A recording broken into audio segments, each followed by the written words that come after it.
What is up, everyone? My name is Luka, and you're watching my first year on T.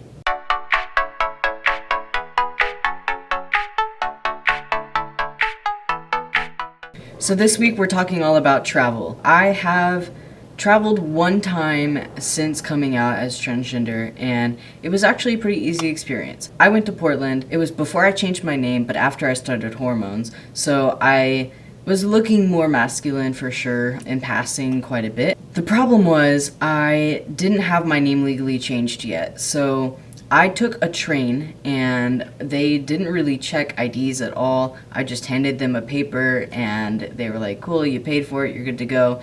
And my friend bought the tickets and he had to use my legal name at the time for that. So it didn't really bother me because it was just a ticket and it wasn't that big of a deal. I didn't have any other issues with it. I didn't have to show anyone else. So I didn't think that it was a huge deal, and it was actually a pretty easy travel time. My ID wasn't changed at all, so I still looked the same-ish on my ID. My old ID and my new ID look pretty similar.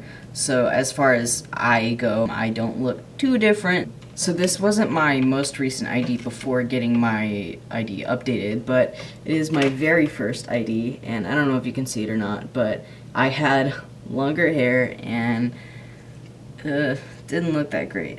I was just past 16 in this photo, and for reference now I'm almost 19. My ID now looks way more like me, and I actually look pretty hot in my new ID, I've got to say.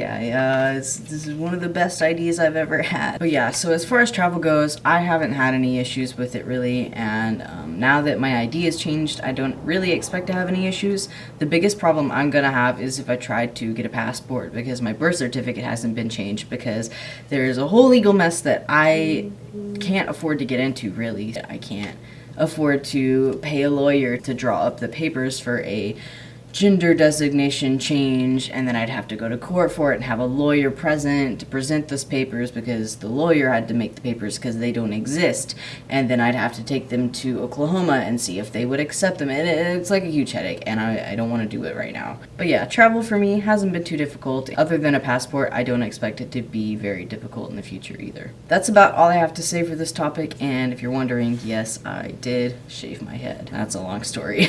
As always, if nobody's reminded you recently, you're worthy and you deserve good. Have a good day. Bye.